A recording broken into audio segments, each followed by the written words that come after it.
사무엘상 23장 1절부터 14절까지의 말씀입니다. 네, 한 절씩 같이 교독하도록 하겠습니다. 제가 먼저 읽겠습니다. 다윗은 사람들에게 보십시오. 블레셋 사람들이 그 일날을 쳐서 그 타작 하는 것을 빼앗아 가고 있습니다 하는 소식을 듣고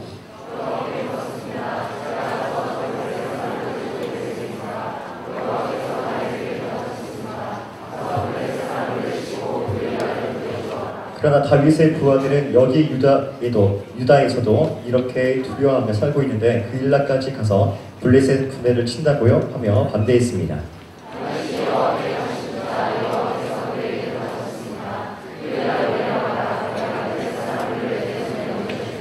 그리하여 다윗과 그의 부하들은 그 일라로 가서 블레셋 사람들과 싸워 그 가축들을 잡아왔습니다. 그는 블레셋에 큰 타격을 주고 그 일라 사람들을 구해 주었습니다.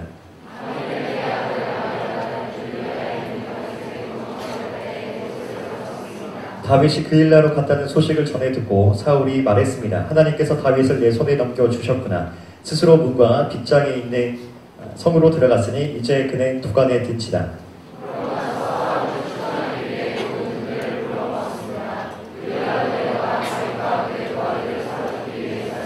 다윗은 사울이 자기를 잡기 위한 음모를 꾸미고 있다는 것을 알고 제사장 아비아달에게 에봇을 가져오게 했습니다.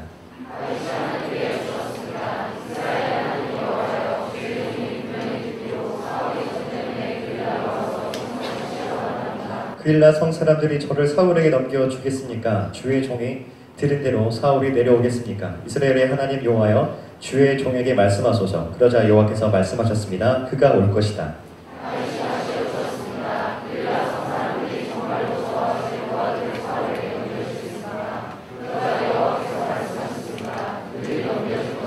그래서 다윗은 600명 정도 되는 부하들을 이끌고 그 일라를 떠나 이곳 저곳으로 옮겨 다녔습니다. 사울은 다윗이 그 일라에 떠났다는 말을 듣고 출전하려다가 그만두었습니다.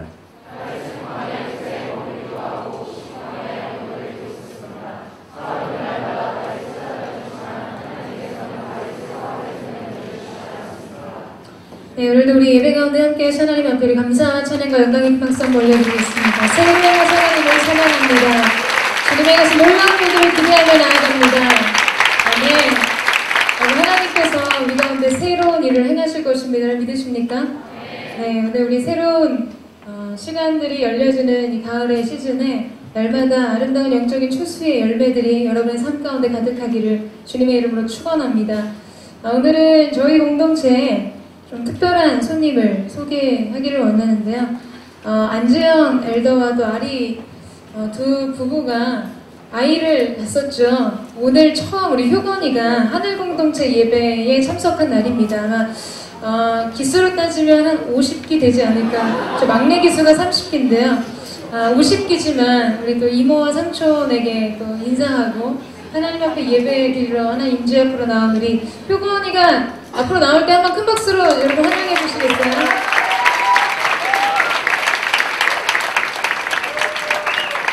네.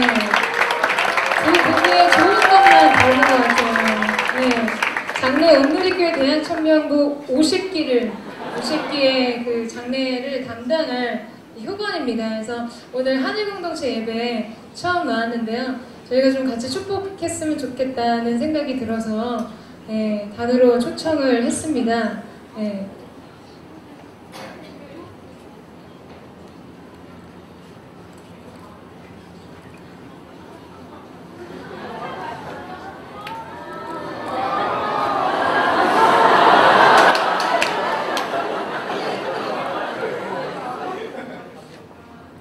장래가 촉망되는 우리 하나님의 아들 효건이를 위해서 같이 한번 축복하면서 기도했으면 좋겠는데요. 예배 드리니까 너무 좋은데 축복해준대. 자, 우리 기도할게요.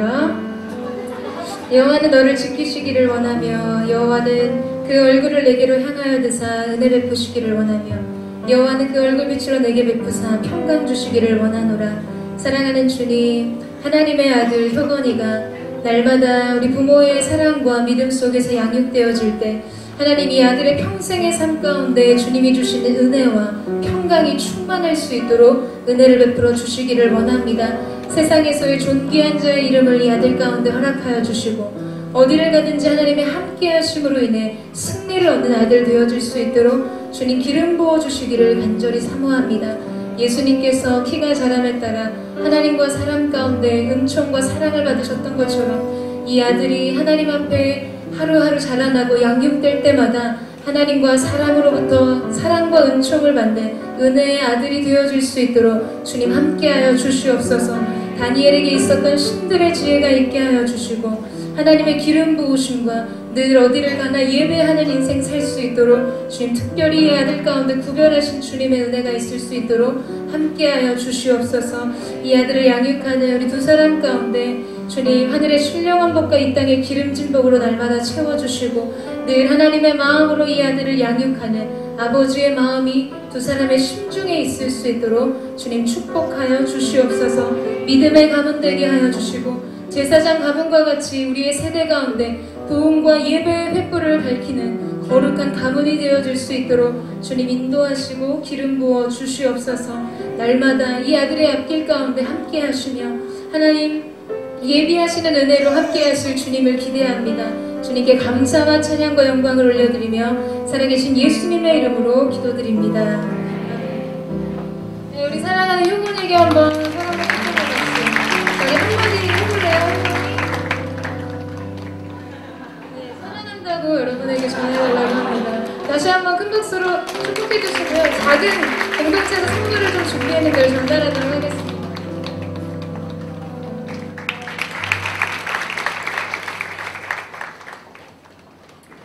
네, 우리 다시 한번 우리 공동체 가운데 함께 하신 하나님 앞에 감사의 박수 올려드리겠습니다. 네, 아직까지 우리에게는 영적인 자녀만 있지만 여러분의 삶 가운데도 하나님이 또 사랑의 결실을 주셔서 아름다운 생명의 은혜들이 있게 되기를 주님의 이름으로 축원합니다.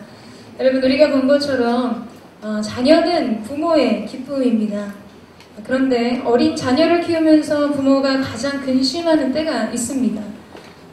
자녀를 키우면서 부모가 가장 근심할 때는 이 시즌에 맞는 성장과 발달을 자녀가 보여주지 않을 때 부모는 근심하고 염려하게 됩니다.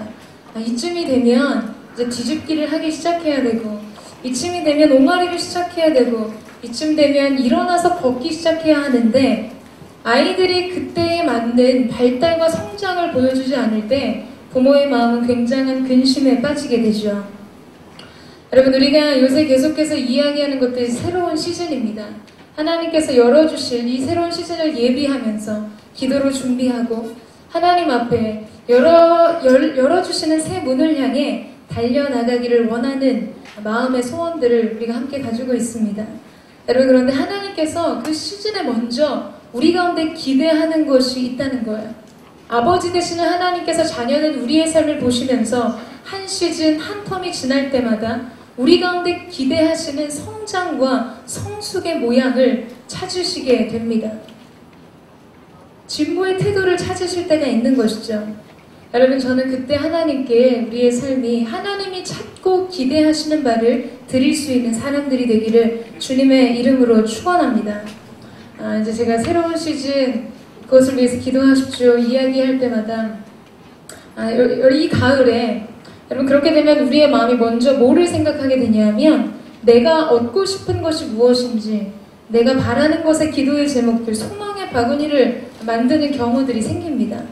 여러분 그런데 우리가 물론 그것도 중요하지만 저는 이 가을 하나님이 열어두시는 새로운 시즌에 하나님이 찾으시는 것이 무엇인지 내가 하나님 앞에 무엇을 드릴 수 있는지 헌물의 바구니를 주님 앞에 예비할 수 있는 만들 수 있는 하나님의 사람들이 되기를 주님의 이름으로 축원합니다.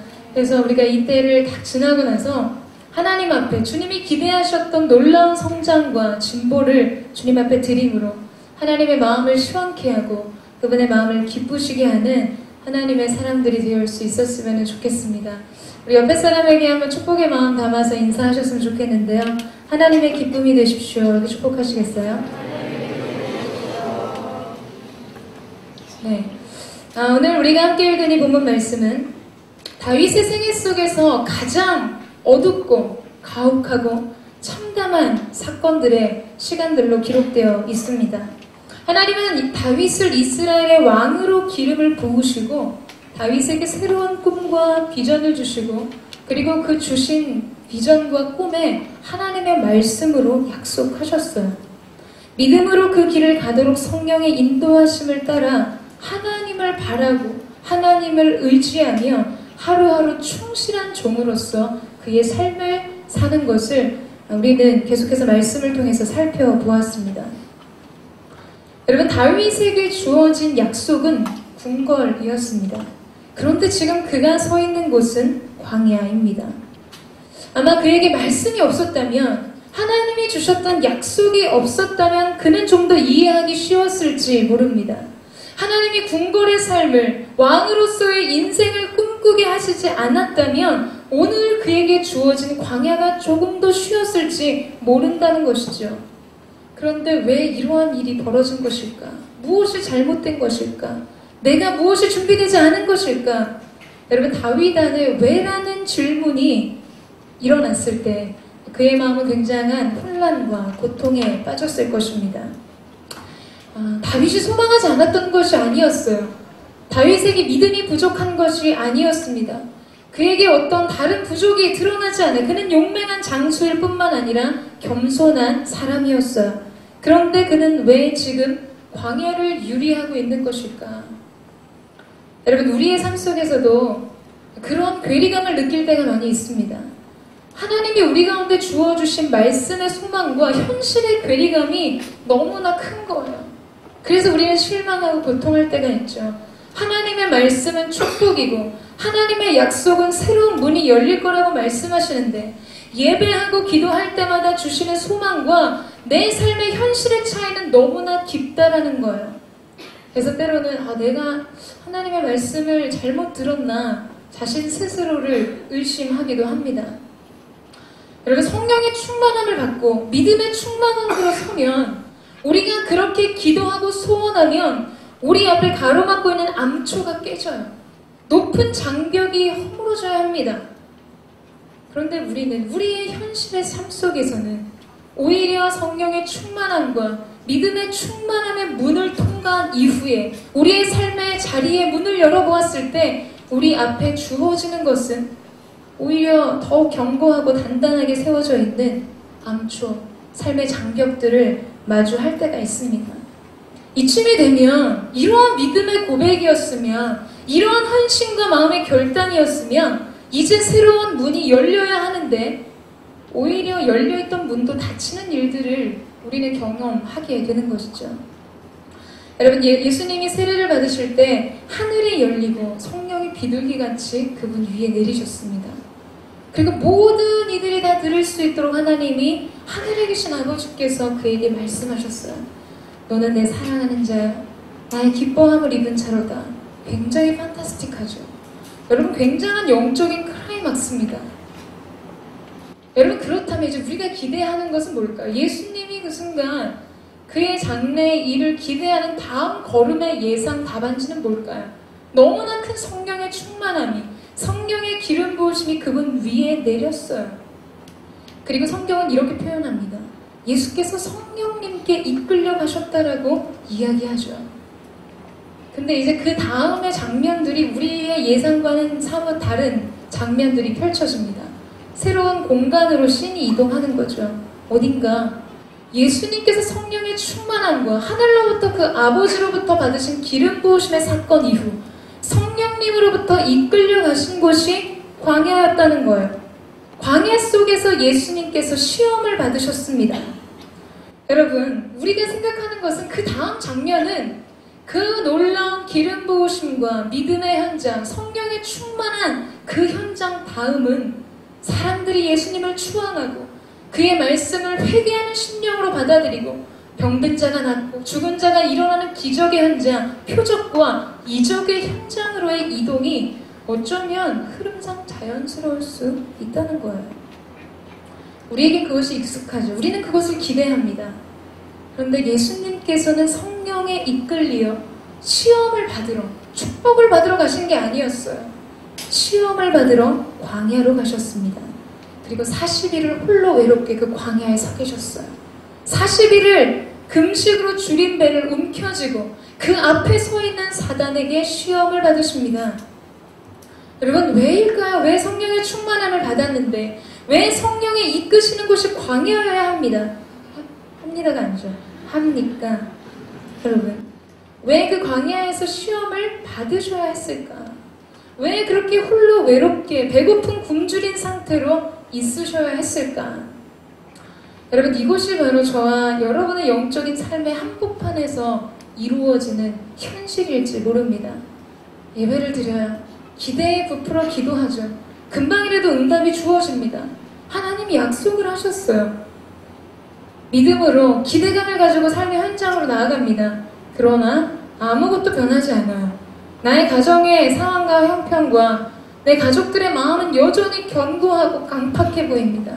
변화의 기미가 보이지 않는 것이죠. 달라지는 것이 없어요.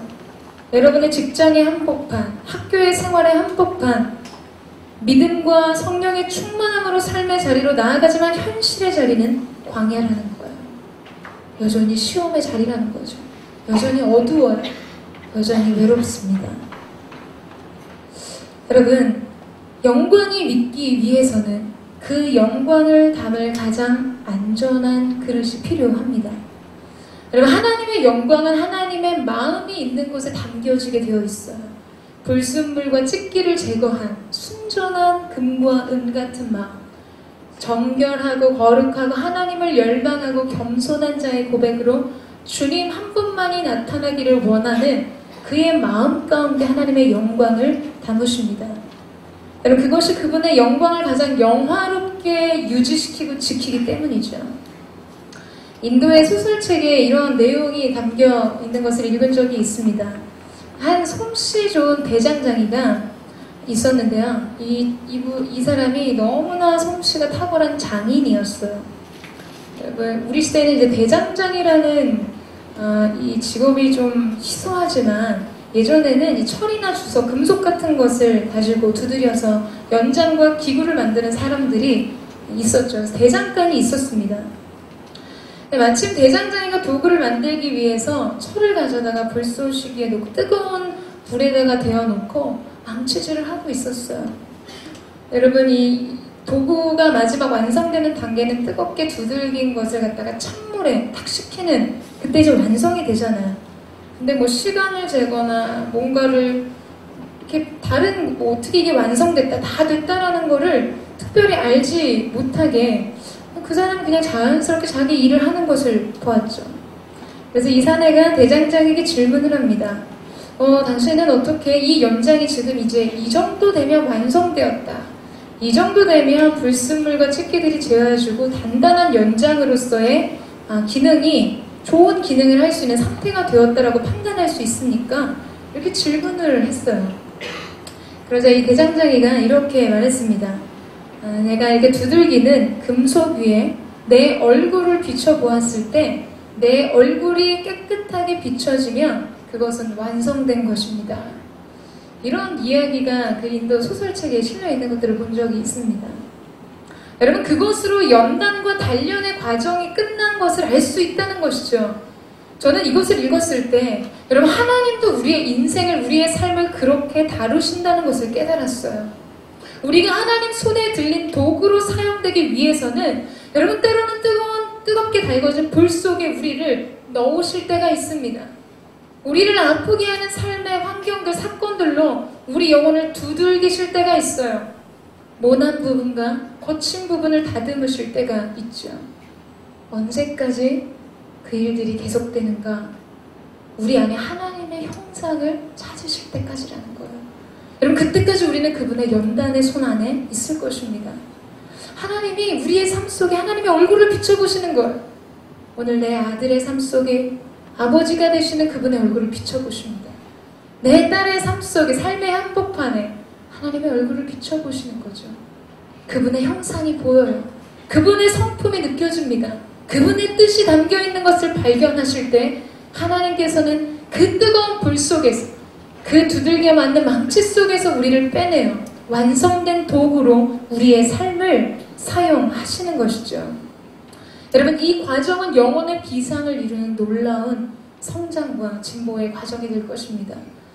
여러분, 어떤 마음이실지는 모르겠어요. 비상이고 뭐고 도약이고 뭐고 일단 맞고 뜨거운 거는 여러분 싫습니까? 아니면은 여러분 높고 위대한 꿈과 비전을 이루는 사람으로서 오늘 하나님의 연단의 손길 안에서 성장과 진보를 이루기를 원하십니까? 오늘 저는 저와 여러분 가운데 오늘 하늘 공동체의 이 거대한 이 한 사람 한 사람의 마음과 이 공동체 가운데 하나님의 높으신 그 얼굴을 비춰보셨을 때 내 아들 안에 이 성품이 있구나, 내 딸 가운데 이 나의 이미지가 있구나, 이 형상이 있구나, 내 마음이 담겨 있구나, 내 눈물을 품고 있구나. 우리 하나님께서 그 모습을 발견하게 되는 저와 여러분 되시기를 주님의 이름으로 축원합니다. 다윗은 지금 그 연단과 시련의 광야에 있는 것이죠. 그런데 하나님 마음에 합한 다윗의 어떤 부분을 하나님이 다루기를 원하셨을까?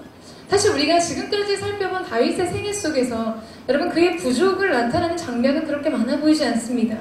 그는 처음부터 뭔가 준비된 사람 같아 보이고 그는 뭔가 하나님 앞에 온전하게 준비된 그릇과 같아 보입니다. 근데 무엇이 깨져야 했을까? 저는 대부분 설교 본문과 제목이 정해져서 나오면 제목을 좀 많이 묵상하는 편입니다. 오늘의 교회는 여러분 아시죠? 대예배, 성인 예배부터 모든 예배가 같은 본문과 제목으로 말씀이 진행이 됩니다. 말씀의 제목은 바꿀 수 있긴 한데요. 목사님께서 이 본문을 정하실 때 부르신 제목에는 결국 어떤 우리 오늘의 교회 성도들이 함께 이 주간에 발견하기를 원하는 영적인 방향성이 담겨 있다라고 믿습니다. 그래서 이렇게 본문이 나오면 제목을 좀 많이 묵상하고 그 제목의 방향으로 말씀을 준비하기 위해서 묵상을 하는 편인데요. 오늘 말씀의 제목은 무엇일까요, 여러분? 오늘 말씀의 제목은 도망자 다윗입니다. 여러분, 도망하는 다윗의 모습을 한번 상상해 보시겠어요? 저는 이 도망하는 다윗의 모습을 상상해 봤을 때 다윗의 자존심이 너무나 상했을 거라고 생각합니다. 여러분, 다윗의 평생의 삶, 지금까지의 다윗의 삶의 내용을 들여다보면 그는 그의 인생 앞에서 단 한 번도 그의 등을 보인 적이 없었어요. 어떤 문제로부터, 어떤 사건으로부터 단 한 번도 도망쳐본 일이 없었던 사람이었습니다. 그를 충분히 사랑해주지 않았던 이 부모와의 관계 속에서도 그는 도망하지 않았어요. 그 거절감을 회피하지 않았습니다. 여전히 그에게 맡겨주신 아버지의 양떼를 돌봤고 아버지 이새에게 순종했어요. 곰과 사자가 나타나서 자기의 양떼들을 물어가려고 하면 그는 쫓아가서 주먹으로 그의 수염을 잡고 입을 벌려서 자기 양떼들을 구원해낸 사람이었습니다. 도망치지 않았어요. 이스라엘의 장수들이 떨며 두려워하는 순간에도 소년 다윗은 골리앗을 향해 갔었습니다. 골리앗을 향해 달려갔어요. 여러분, 이후에 수많은 블레셋과의 전투에서도 그는 언제나 선봉대에서 그의 군대를 이끌었던 용맹스러운 장군이었어요. 그런데 여러분, 오늘 제목에서 우리 가운데 이야기하는 것처럼 그는 평생 그의 인생 속에 단 한 번도 뒷걸음질을 치지 않았고 도망하지 않고 그의 초라한, 그의 연약해진 뒷모습을 보인 적 없었던 그의 삶 속에서 유일한 도망자로서의 시간을 보내고 있다는 거죠. 광야를 유리해요. 오래 한 곳에 머물 수가 없습니다. 여러분, 가드가 블레셋 장수였던 골리앗의 족속이 거했던 수도 맞죠. 가드로 가가지고요, 미친 척을 하면서 자기의 목숨을 보존하기 위해서 그런 초라하고 정말 너무 안타까운 모습을 보이기도 했습니다. 여러분, 어쩌면 다윗은 자기의 뒷모습을 보이는 것이 차라리 죽는 것보다 더 싫었을 것 같다라는 생각이 들어요. 그가 이 시련의 광야에 들어가면서 무참히 깨어졌던 첫 번째는 그의 자존심이었을 겁니다. 확신에 가득 찼던 그의 자신감과 자존감이 산산조각나는 경험을 그의 광야에서 경험하게 된 것이죠. 여러분, 하나님은 광야에서 우리의 상황과 환경을 통해 위대한 성장, 비상, 우리 안에 놀라운 진보, 여러분 그것을 이루기도 하시지만요, 우리 안에 세워진 것들을 아주 무너뜨리십니다. 철저한 무능의 상태로 우리를 만드시죠. 여러분, 모세는 애굽에서 왕자 교육을 받았던 사람이었습니다. 사도행전 말씀에 보면 그는 학술에 뛰어나고 언변에 능한 사람이었어요. 그는 모든 군사적인 능력과 전략을 익힌 사람이었습니다. 그런데 그가 광야에서 그를 부르신 하나님 앞에 자기 자신에 대해서 뭐라고 이야기하냐면 나는 말을 잘하지 못합니다. 이야기해요. 그는 그의 광야에서 그의 장인 이드로의 양떼를 쳤어요. 여러분, 40년 도저한 광야 속에서 얼마나 무기력함과 무능함 속에서 삶을 영위했으면 40년을 일했는데 여전히 자기 양떼가 없이 장인 이드로의 양떼를 치고 있었다는 것이죠. 그렇다면 광야는 어떠한 성장과 진보의 시간인가? 거기서 비상과 도약만을 이루는 시간인가? 여러분, 그렇지 않다는 거예요. 때로는 그냥 광야 속에서 우리 자신이 완전히 깨어지는 것을 느끼게 됩니다. 완전한 무능을 느끼고 경험하게 되죠. 내 안에 상한 심령만이 느껴지는 상태로 전락할 때가 있습니다. 근데 여러분, 하나님께서 때로는 그 일들을 우리 가운데 허락하실 때가 있어요. 내 자아를 형성하게 하는 어떤 캐릭터를 만들게 되는 인생의 자원, 인생의 요소를 하나님께서 산산히 깨뜨리실 때가 있는 것이죠. 여러분, 왜냐하면 그것은 잠재적인 실패의 씨앗이 되기 때문입니다. 여러분, 하나님께서 사람을 다루실 때 오늘 나에게 문제가 되고 있는 것만 다루시지 않아요. 그것만 쏙 빼서 잘 달구고 잘 망치질해서 오늘의 나를 다루실 뿐만 아니라 하나님은 미래에 언젠가 내게 문제가 될 씨앗을 가지고 있는 그 삶의 사건과 요소와 문제들을 다루실 때가 있는 것이죠. 여러분, 오늘 다윗에게는 그의 삶의 환경이 그렇게 문제가 되지 않아요. 크게 영향을 주는 것 같아 보이지 않습니다. 그러나 그 언젠가 그가 높은 보좌에 앉았을 때 승승장구했던 그의 인생의 지난 날이 그의 어깨를 무겁게 하고 하나님 앞에 높아지는 마음을 갖게 할 수 있는 이 교만의 잠재적인 씨앗을 하나님은 제거하고 계시는 것이죠. 여러분, 우리가 요새 묵상하고 있는 생명의 삶 사사기 말씀을 보면 하나님이 이스라엘 백성 가운데 가나안 족속들을 쫓아내고 다 멸절할 것을 명령하십니다. 여러분, 당장은 아무런 힘도 영향력도 발휘할 것 같아 보이지 않지만 장래 이스라엘에게 그들의 옆구리에 가시가 될 것을 아시기 때문에 오늘 그들을 멸절하라고 말씀하시는 것이죠. 여러분, 하나님은요, 우리가 때로는 광야와 곤고한 땅을 지날 때 이 두 가지, 현재 우리의 모습과 장래 우리의 모습을 함께 다루십니다. 도대체 뭐가 문제인가? 왜 내게 이런 일이 일어나는가? 여러분, 그것은 여러분 장래의 소망을 주시고자 하시는, 장래의 평안을 주시고자 하시는 하나님의 은총의 손길이 될 것입니다. 여러분, 그 신뢰 속에서 우리가 이 광야의 때를 지나가야 한다는 거예요.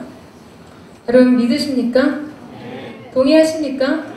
여러분, 하나님 손에 다루어지는 진흙이 되기를 원하세요? 하나님이 우리의 영혼을 새롭게 빚으실 것입니다. 오늘 우리가 읽은 본문 말씀은 이미 다윗의 광야 생활이 굉장히 오래 지속된 상태였습니다. 22장 말씀에 보면 아둘람 굴에 함께 모였던 사람들의 이야기가 나오고 높 제사장들이 전멸되는, 사울의 손에 전멸되는 사건들이 22장에 기록되어 있죠. 다윗은 계속해서 방황하고 있었습니다. 여러분, 그런데 놀라운 것은 하나님이 만들어 놓으신 시험 무대를 통과하고 있는 다윗의 모습이라는 거예요. 오늘 우리가 함께 읽은 이 본문은 블레셋이 그일라를 쳐서 타작마당을 탈취했다는 소식으로부터 시작이 됩니다. 여러분, 자기 코가 석자인데 다윗이 지금 뭘 하고 있냐면 고통받는 이스라엘 백성을 위해서 전쟁을 준비하겠다라고 이야기를 해요. 그리고 그들을 쳐서 그들이 빼앗겼던 것들을 다시금 돌려주는 장면들을 보여주고 있습니다. 여러분, 사실 정작 보장되고 안정된 삶을 잃어버린 사람이 누구죠? 누굴까요? 다윗이었어요. 그는 삶의 안락과 성공이 보장된 삶을 잃어버렸습니다. 왕의 부마로서 권력으로부터 가장 가까이 있었던 측근으로서의 그 안정된 삶을 다 잃어버린 사람이었어요. 권력으로부터 멀어진 사람이었습니다.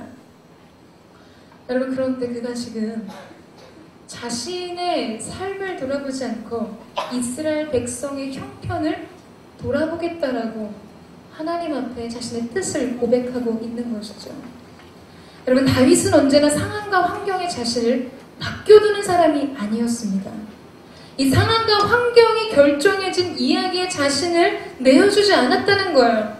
여러분, 지금 상황은 뭘 이야기하죠? 다윗, 너는 도망자라는 이야기를 하고 있어요. 지금 너는 도망가야 할 때라고 이야기하고 있습니다. 그는 도망자였지만 그는 구원자로서의 삶을 살고 있었다는 것이죠. 그는 누군가의 도움이 필요한 처지였지만 그는 오히려 환난당하고 원통한 사람들을 돌보는 자로 살아가고 있었다는 거예요. 자신의 평안의 문제를 가지고 하나님 앞에 나가서 쇼부를 봐야 되는 상황이었어요. 어떻게 하시겠습니까? 어떻게 나를 보호해 주시겠습니까? 이 이야기를 물어야 하는 그때 지금 다윗은 이스라엘의 평안을 위해 하나님 앞에 묻고 하나님 앞에서 싸우는 모습을 보여주고 있었다는 것이죠. 여러분, 이것은 다윗은 그에게 주어지는 상황을 새롭게 주도하고 그 안에서 새로운 환경들을 개척해 나가는 사람이었다는 것을 우리로 하여금 알게 합니다. 저는 굉장히 다윗이 위대한 사람이라고 생각해요. 지금 다윗의 주변에는 600명의 사람들이 있었다라고 이야기하는데 22장 말씀에 보면 아둘람굴의 은신에 있던 피해 있던 다윗에게 환난당하고 채무관계가 복잡한 상처받은 마음의 원통함을 가진 사람들이 모여들기 시작했어요. 여러분, 다윗을 돕기 위해서 그들이 찾아온 게 아니라 다윗의 도움을 받기 위해서 그들이 왔다는 거죠. 여러분, 도망자는 최대한 노출을 피해야 합니다. 혼자 몸을 숨기기도 바쁜 상황이었어요. 그런데 수많은 사람들이 그를 향해 그의 도움과 그의 보호 아래 있기를 원할 때 그는 거절하지 않았습니다. 그리고 22장 말씀에 뭐라고 기록되어 있냐면 다윗은 그들의 장관이 되었다라고 기록해요. 군대 장관이 됐다는 뜻이죠. 여러분, 너무 멋있지 않습니까? 멋있지 않으세요? 그러면 이거 시나리오로 딱 바꿔서 드라마 하나 딱 내면, 도망자 이런 거 하나 내면 그 캐릭터 남자 주인공 굉장히 멋있는 사람인 거예요. 이게 지금 우리가 성경의 이야기여가지고 당연하게 받아들인 경향이 있는데 이 다윗은 도망친 광야의 한복판에서 그에게 찾아온 세상의 비주류의 사람들을 훈련시키고 있었다는 거예요. 그들의 장관으로서 그들을 양육하고 그들을 케어하고 있었던 거죠. 그가 돌봄을 받아야 되는데 그가 보호를 받아야 되는 때에 다른 이들을 위해서 헌신하는 다윗의 모습을 보여줍니다. 여러분, 그래서 나중에 다윗이 온 이스라엘의 왕이 되었을 때 다윗 왕궁이 내각을 구성할 때 그의 정치와 그의 군대의 요직을 맡게 되는 용맹한 장수들, 정치인들이 다 이 아둘람 공동체에서 나왔습니다. 여기서 발굴된 사람들이었어요. 여러분, 다윗은 결코 상황에 끌려가는 사람이 아니었습니다. 그는 상황을 주도하는 사람이었어요. 절망스럽고 낙심할 만한 상황 속에서도 오늘 내가 무엇을 해야 하는지를 분명히 알고 있었던 사람이었던 것이죠. 단 한순간도 자포자기하지 않았습니다. 그에게 주어진 삶의 현장 속에서 오늘 내가 할 수 있는 최선을 하는 사람이었다는 것이죠. 여러분, 저는 오늘 하늘 공동체 저와 여러분이 하나님 앞에 기도할 때 하나님, 좋은 상황을 열어주십시오. 삶의 새로운 문을 좀 열어주십시오. 이러한 기도를 드리기보다 한번 이렇게 도전해봤으면 좋겠어요. 이미 내게 주어진 상황 속에서 내가 할 수 있는 최선으로 그 상황을 역전시키는 사람들, 그 상황을 베스트로 끌어올릴 수 있는 삶을 사는 믿음의 사람이 되는 것이죠. 여러분, 그 도전을 한번 해보기를 원하세요? 제가 예전에 하늘 주보에 그런 글을 쓴 적이 있었어요. 우리의 삶이 자주 문제에 봉착하는 것은 우리 삶의 앞에 나오는 암초가 있기 때문이 아니다. 우리는 자주 이 암초를 치워달라고 하나님 앞에 기도하지만 우리의 삶 가운데 더욱 중요한 기도는 이 물의 수위를 높여서 우리가 그 암초를 넘어서는 것이다. 여러분, 물이 계속 차서 올라가면 암초 위에 물이 올라가게 되잖아요. 그럼 배가 지나갈 때 암초에 걸리지 않게 돼요. 근데 우리는 늘 그 문제만 집중해서 상황을 바꿔주십시오. 암초를 치워주십시오. 이 상황을 풀어주십시오. 이 문제 해결해 주십시오. 이 관계 어떻게 할 겁니까? 저 사람 다른 순으로 보내주십시오. 그럼 때로는 우리가 이러한 상황에 제한된 기도 속에 머물러 있을 때가 있다는 거예요. 영적인 수위를 높이는 겁니다. 성령의 충만함을 입는 거예요. 그때 우리의 상황과 환경의 문제를 넘어서게 되는 것이죠.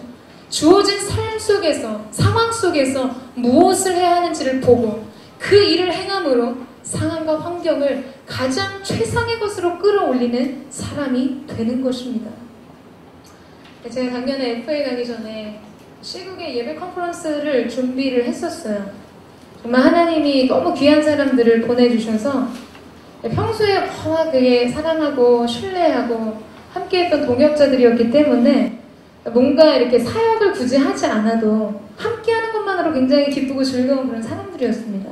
그래서 저는 그 당시 그 시즌의 그 예배 컨퍼런스, 그 아웃리치 팀이 정말 베스트 오브 베스트라고 생각했어요. 사람도 좋고 상황도 그쪽에서 주신 상황도 한 100명 정도의 사람들이 모이는 거였는데 그 해에는 400명, 500명이 모여서 예배를 드릴 수 있다라고 현장에서 연락이 왔습니다. 기대감이 있었죠. 왜냐하면 저는 1년 동안 굉장히 사모했던 예배였거든요. 예배가 어떻게 이게 아니라 그 땅의 영혼들이 하나님을 향한 사랑과 열망이 너무나 감동을 늘 안겨주었었습니다. 근데 제가 FA를 가면서 아울리치를 못 가게 됐어요. 그날 비가 내렸습니다. 정말 눈물이 나더라고요. 정말 하늘이 나와 함께 울어주는구나. 이런 마음이었어요. 너무 아쉬웠던 거죠. 나중에 또 갈 수도 있겠지만 지금이 베스트라고 생각을 했어요. 특별히 이렇게 사랑하는 사람들과 특별한 갈망이 있는 예배의 자리였기 때문이죠. 제가 이제 FA 찬양 인도하고 이제 강의 시작하기 전에 창밖을 보면서 이렇게 아쉬운 마음들을 가지고 예배하고 자리에 들어서 딱 앉고 하나님 앞에 기도하는데 하나님이 그런 마음을 주셨어요. 그게 베스트가 아니다. 나는 네가 있는 현장이 언제나 베스트가 되기를 원한다. 최고의 것을 만들어낼 수 있는 사람이 있는 그곳이 베스트의 장소가 될 거라고 말씀하셨어요. 제가 그냥 마음을 딱 먹고 하나님 이번 FA 3기는 하나님의 드림팀으로 만들겠습니다. 이전에 어떤 소식을 가져오는 팀이 되게 하겠습니다. 그런 마음을 드렸던 기억이 납니다. 그래서 어디를 가든지 여러분 최고의 환경, 형통과 성공을 이루어낼 환경 속에 들어가는 것을 원하기보다 내가 그곳에 가기 때문에 그 장소가, 그곳이, 그 공동체가, 그 직장이, 그 학교가, 그 모임이 베스트가 될 것이라는 확신 속에 나아가는 사람들이 되기를 원합니다. 저는 그때 그 마음 앞에서 하나님 앞에 그 고백을 드렸어요. 그래서 저는 하늘 공동체가 정말 대한 청년부의 영적인 흐름을 바꾸고 이 세대의 영적인 야성을 회복하는 그런 거룩한 공동체가 되기를 원합니다. 여러분이 몸담고 있는 직장과 모든 관계와 모임마다 여러분 때문에 그 상황, 그 팀이, 그 모임이 베스트가 되는 거예요. 여러분 누구나 성공을 예측할 수 있는 형편에서 그것을 읽어내는 것과 이 비관적인 전망이 오가는 상황에서 성공을 이루는 것은 굉장히 다른 것입니다. 그것은 인생의 차원이 다른 것이죠.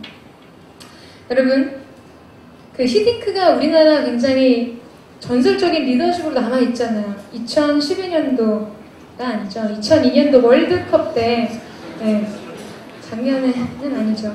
히딩크의 리더십에 관한 굉장히 많은 책들이 출간됐었어요. 저는 리더십에 굉장히 관심이 많았기 때문에 히딩크 리더십에 대한 책들을 몇 번 본 적이 있었는데요. 여러분, 히딩크가 남긴 업종이 대단한 이유가 뭡니까? 그 영국의 축구 종주국인 영국의 좋은 팀들, 레알, 아무튼 모르겠어요. 아무튼 여러분 좋아하는 그런 스페인 그런 팀들 있잖아요. 그런 팀을 맡아왔어요. 그리고 월드컵 나가서 4강에 진출하고 막 4위를 했어요. 사람들이 과연 얼마나 박수를 쳐줄까요? 여러분, 그런데 지금 우리가 히딩크에 대해서, 지금은 아니지만 그 당시에 그의 리더십에 대해서 연구하고 그의 전략과 전술과 팀을 이끄는 그의 힘에 대해서 알기를 원했던 이유는, 여러분, 우리 국가대표팀이 결코 4위를 할 만한 팀이 아니었기 때문에 우리의 관심이 그 일에 쏠렸던 것이죠.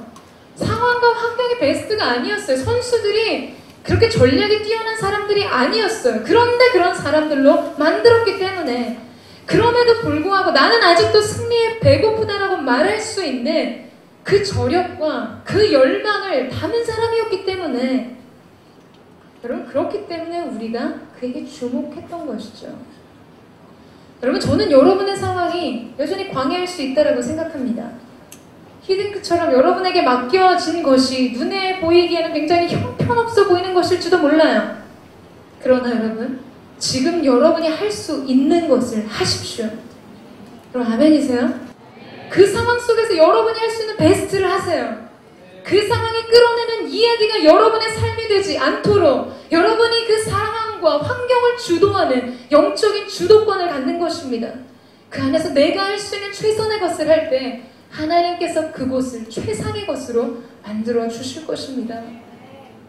여러분 다윗은 그런 사람이었어요. 그런데 이러한 다윗을 가능하게 했던 이유는 과연 무엇일까? 여러분 한번 말씀을 보시겠어요? 2절과 4절과 10절과 12절에 반복해서 성경이 기록하고 있는 것이 등장합니다. 성경을 보세요. 자, 2절에 이렇게 기록되죠. 다윗이 여호와께 물었습니다.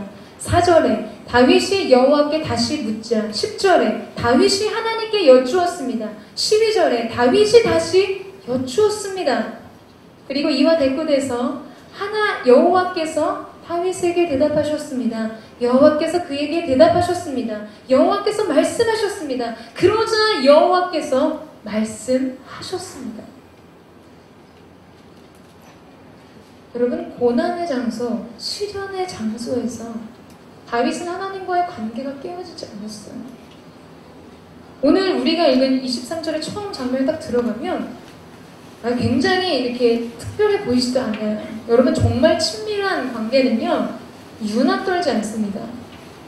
이런 표현 죄송한데 굉장히 자연스럽고 익숙하죠. 그 친밀함이 막 여러분 연인들 처음 연애할 때 우리가 흔히 말해서 오그라들고 닭살 돋는다고 그러잖아요. 정말 그 사람이 견고해지고 깊어지고 서로에 대한 깊은 신뢰가 있을 때 때로는 좀 아쉬운 표현이지만 손을 잡아도 이 손이 내 손인지 네 손인지 잘 모르겠어. 이러한 이야기들이 오가는 정말 중년의 부부 나이쯤 되어서도 이런 깊은 신뢰감과 나의 삶을 나누는 관계는요 굉장히 익숙하고 자연스럽습니다. 그리고 23장 말씀들을 보세요. 다윗은 굉장히 대단한 이벤트로 하나님 앞에 나가서 막 묻고 간구하고 불타는 열정으로 하나님 얼굴을 구하고 그렇게 하지 않아요. 되게 단순하고 담백하게 하나님께 뜻을 묻습니다. 제가 어저께 찬양교 MT를 저희가 갔었거든요. 기도회를 이제 하는데 너무 막 뜨거워가지고 불이 툭툭 떨어지는 것 같았어요. 제가 공간에 딱 들어갔는데. 근데 제가 좀 찬물을 확 끼얹었습니다. 감정의 불을 꺼봅시다. 이성의 불을 꺼봅시다. 우리의 의지의 불을 한번 꺼봅시다. 그리고 우리의 영혼의 불만 하나님 앞에 켜두었을 때 내가 영이신 하나님께 내가 영으로 예배하고 있는가? 삶의 한복판에서 여러분의 예배가 여러분의 기도가 이와 같지 않다면 지금 이곳에서 드려지는 이 불타는 기도는 하나의 이벤트에 지나지 않습니다.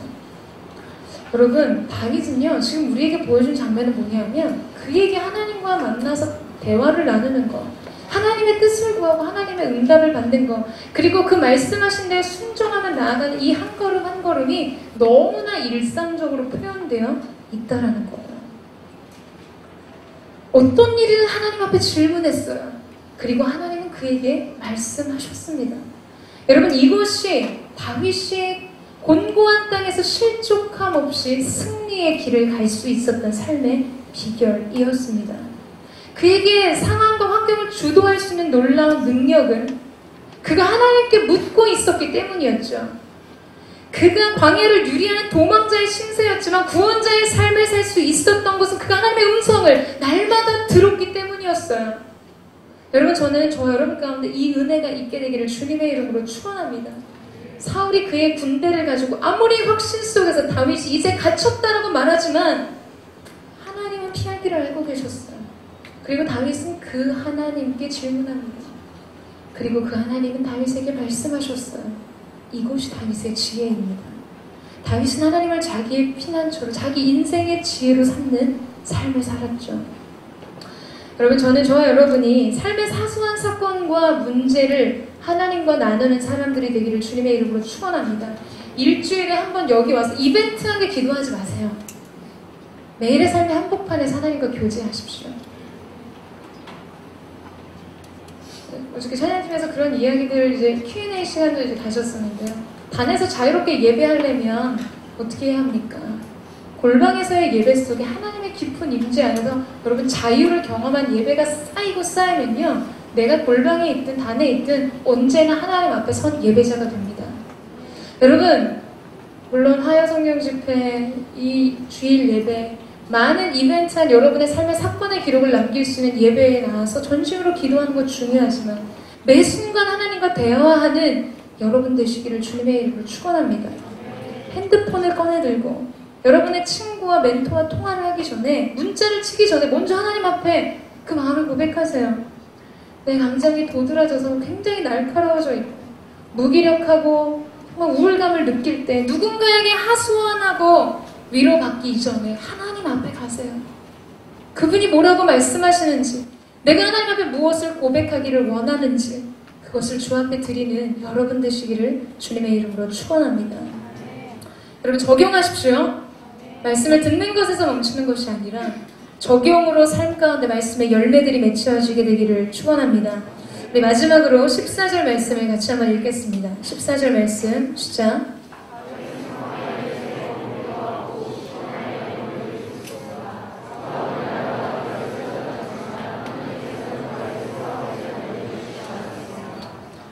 여러분, 하나님은 다윗을 사울의 손에 넘겨주시지 않았습니다. 그를 눈동자와 같이 지켜주시고 피할 길을 허락하셨죠. 사울이 다윗을 아무리 쫓아도 하나님이 사울을 피하게 하셨어요. 그러나 여러분, 중요한 게 무엇인가? 상황은 종료되지 않았다는 겁니다. 사울을 피했지만, 오늘도 내 목숨을 보존했지만 상황은 끝나지 않았다는 거예요. 여전히 그는 쫓기는 도망자의 삶을 살고 있었다는 것이죠. 아니, 하나님의 은혜는 있어요. 하나님의 은혜를 베푸시되 모든 것이 해결되는 은혜까지는 아니었다는 것입니다. 이 광야에서의 삶을 끝내고 이제 드디어 화려한 궁궐로 돌아가는 은혜가 아니었다는 거예요. 이제 너의 고난은 끝났다라고 하나님의 사인이 떨어지지 않았다는, 그 은혜가 아직 주어지지 않았다는 거죠. 여러분, 우리 삶도 그럴 때가 많지 않습니까? 하루를 살아가는 은혜는 주시는데 인생의 길을 결정짓는 큰 은혜는 아직 보이지 않는 거예요. 오늘 하루를 살아갈 재정은 채워졌는데 그 다음 걸음, 내 삶을 풍요롭게 해줄 재정의 계획이 세워지지 않는 거예요. 그런 기미가 보이지 않아요. 나쁘지는 않는데 그렇다고 좋다고도 말할 수 없는 그런 하루 분량의 은혜로 우리 인생이 살 때가 너무나 많죠. 우리는 뭔가 거대한 걸 꿈꿔요. 모든 상황이 종료되기를 꿈꿉니다. 그런데 여전히 여러분의 삶을 괴롭게 만드는 사람들, 문제와 사건들의 요소가 남아있는 채 오늘 하루하루를 그냥 은혜로 살아가고 있지는 않냐는 것이죠. 여러분, 우리가 보기에 사울은 다윗을 해하려는 아주 극악무도한 미친 왕이었지만 하나님 편에서 보시기에 사울의 추적은 다윗의 영혼을 더욱 견고하게 만드는 장치였습니다. 예전에 제가 아니라 예전에 선덕여왕 드라마가 인기를 끌었던 때가 있었어요. 근데 양재에서 이제 회의를 마치고 제가 밤에 늦은 시간에 집으로 돌아가는데 너무 졸려서 제가 졸릴 때마다 항상 DMB를 켜서 이제 운전을 하면서 DMB를 본 적이 있었거든요. 근데 그때 딱 DMB를 켰는데 선덕여왕이 방송이 되고 있었어요. 당시 그때 선덕여왕은 굉장히 정치적으로 큰 위기에 봉착해 있었습니다. 무슨 일인지 저도 너무 바쁘기 때문에 그것까지는 잘 모르겠어요. 근데 어쨌든 그 상황에서 신복과 대화를 나누는 장면이 제가 딱 봤던 그 타이밍이었어요. 선동여왕에게 위협이 되는 인물이 미실이었습니다. 여러분, 고현정 씨 아시죠? 고현정 씨가 이 미실의 역할을 맡았어요. 어떤 면에서는 선동 선덕 여왕보다 훨씬 더 정치적인 세를 가졌던 굉장히 강력한 인물이었어요.